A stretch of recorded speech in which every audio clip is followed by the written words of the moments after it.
would want to set the record straight. When that interview was conducted, yung tanong, am I in favor of an ironclad Duterte-style leadership? Yung aking sagot doon, hindi. Kasi sa Naga, participatory kami at inclusive at marami naman kami na-achieve. I never made any mention of Davao. I never made any mention of comparing Naga with Davao. I was just referring to the kind of leadership. And I stand by what I said.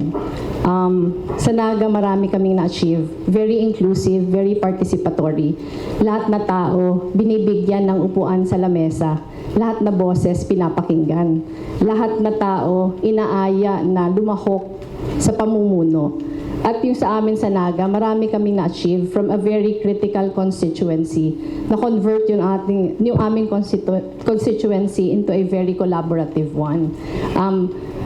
Masaya kami sa nangyari sa Naga, but I was not comparing Naga with anyone else. Hindi natin pinupuna yung ibang klaseng estilo kasi kanya-kanya naman yun. Pwede mo ma-achieve ang kahit ano na iba naman yung ginagawa mo. But the question was kung sang-ayon ako sa ganun, and yung aking sagot, hindi kasi yung nasubukan namin sa Naga worked for us.